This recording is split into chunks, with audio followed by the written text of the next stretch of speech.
Just an average sales process built inside of a well-built CRM will at a minimum increase your sales team's output by 20%. So what does that mean for you and your revenue? Think of that increasing by 20%, your margins increasing by 20%. But I know that sounds a little ridiculous, so let me explain. Once you're able to craft your sales process and build it efficiently inside of a tool like a CRM, you're gonna be able to start automating parts of your sales motion. You're gonna be ensuring that no leads are slipping through the cracks, and you're gonna be able to make it crystal clear for your sales team on how they can capitalize on the lowest hanging fruit as far as your leads go. You're also gonna have that managerial oversight into your sales process and those motions that you maybe didn't have before. Now, with that being said, a well-built CRM is only going to serve as a useful tool if you can, make it well built and build it the right way. And the first step to doing that is to start by documenting your marketing and sales process, their components, and to really start painting a more granular picture on what your exact sales motion looks like outside of your CRM before we go build it inside the CRM. So what I'm gonna do right now is walk you through the process of how to document your sales and marketing motion before building in the CRM. And then as a bonus, if you stay to the end, I'm actually gonna show you the exact motions to our marketing and sales process, which allows us to show a paper trail of our leads as they go through the journey. So when we look at most businesses' sales process, they're quite simple when broken up into their big blocks. For a lot of businesses, things start top of funnel with what I'd call a new activity. This is a VSL opt-in. This is a PDF download. This is an ebook that someone may get. Think of anything that you have in your marketing motion where you're collecting a name, an email, and a phone number. If you can start pulling all of these things into your CRM, all of these pieces of information into your CRM, you can start tracking them and you can start seeing that paper trail that I'm referring to on how a lead has interacted with your marketing and sales process. So after those top of funnel things, a lot of businesses, especially if you're using a CRM, have phone-based sales teams, and many businesses will have 2 call processes, others will have 1 call processes. I'm gonna cover a 2 call process, which will then start with what I like to call a triage call getting booked, a TC booked. When a triage call getting booked will get booked with an SDR or a setter on your team whose job is to qualify the lead further in the sales motion. From there, your setter, your SDR, is probably sending that call on to an account manager or a closer or someone with probably higher seniority on the sales team that can really pull that deal across the line, the closers of the world. So we'll designate that by an SS booked, what I like to call a strategy session booked. Obviously, naming conventions for your business can look different. And then from there's really only 2 outcomes as I see it. Either we're gonna win the deal or we're gonna lose the deal. So we're gonna write down won deal and lost deal. Now, when we come back at a high level and look at the very basic sales process we just documented, we're gonna see that there's really 4 or 5 stages to it. Where our marketing asset exists and where our lead comes into our ecosystem, the first call they book with our team, the second call they book with our team, a won deal and a lost deal.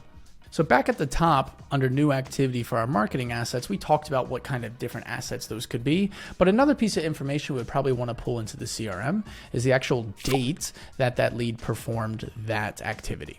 Because now with that information inside of our CRM, we're going to be able to start to see how many VSL opt-ins did I get during this date range? How many ebook opt-ins did I get during this date range? Moving on from there down to our triage call booked, information we probably want to pull in there would be the date of the booking, the date of the call, who it was booked with, or a lead owner. What was the source of the booking page? So if you have maybe a specific booking page for only YouTube traffic and a specific booking page for only Facebook traffic, you could bring in that source. And then maybe some other things like time zone or location that you're able to pull from whatever your scheduling tool is. Once you start to get fancy, you're gonna automate this stuff. So every time a triage call gets booked with you, you're pulling in that information into a form of some sorts in your CRM, which will allow you to then track it. Now, I know from there in our very basic sales process, we said that they would go on to a strategy session from there, but that's not necessarily true. That triage call can either get completed or not completed. So we're going to add 2 more steps in between TC booked and SS booked, which will show TC completed or TC not completed. You guys probably see where I'm going with this here. If we're logging completed calls and not completed calls, we can start to track our show up rates. Now, inside of that triage call completed, we probably have specific notes that we want our sales team to document. We probably have specific pains and desires we want the sales team to document. We probably have specifics to maybe what package or what service was offered to them. Think of the information that you would want to document before passing a lead off to then that next step. And if you can build a clean process for this, you're actually going to find that you're building a systematized way to document notes the same way every single time. So picture a world where as a business owner or as a closer, you get to read notes from those triage calls that happen the same way every single time. Come back to a lead 6 months from now, that's okay. The notes are still there from 6 months ago and they're logged the same way every single time. For a triage call not completed, we may have a status drop down that will show no-show, cancel, reschedule. Now, not only are we tracking the calls that aren't completed, but we're tracking why they weren't completed. We want to segment only our no-shows into a list and send them a bulk email or roll them into a sequence. We can now do that because we're tracking it inside of our CRM.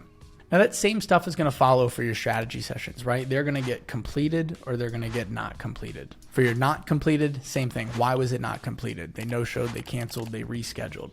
For your completed, what notes do we need to take on that call? Well, we probably need to talk about the contract value that was pitched. So let's log the contract value. We probably need to talk about the estimated close date. Let's log the estimated close date. Well, if we've logged contract value and estimated close date, we have an opportunity and we can start to automate our opportunity workflows as well. Maybe we also put in our SS completed form our expected next follow-up date.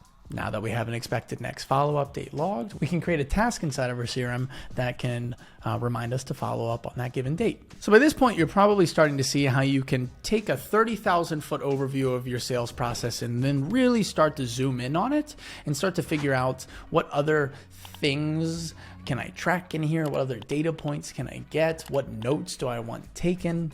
And all of this will come together to help you filter for leads in the future, to enroll leads in sequences in the future, for you to understand your data and your KPIs, your show up rates, your average order value, your expected contract value for next month, how much money in installments are you going to make next month? I mean, the list goes on and on and on.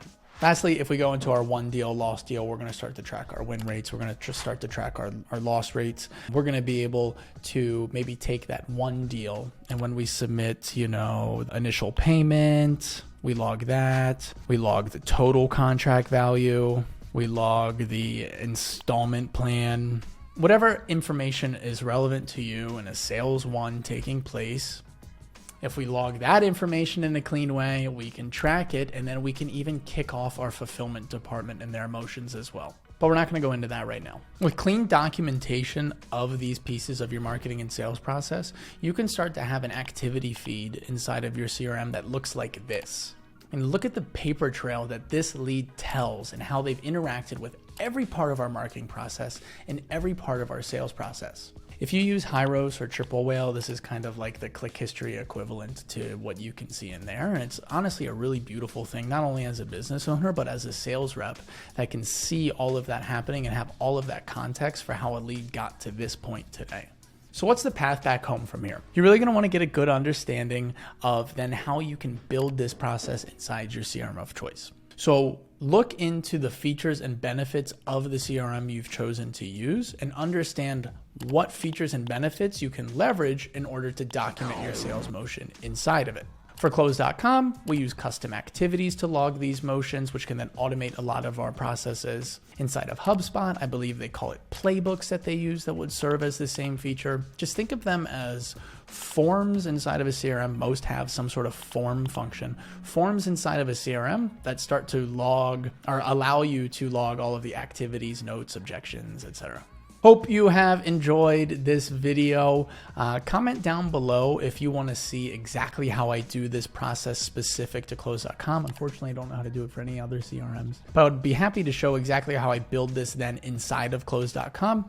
And as always, don't forget to like and subscribe for more sales systems and CRM insights. I know that's super exciting. I even put a link below with some free resources on some CRM adoption and implementation that I think would be useful to you and your team. Ciao.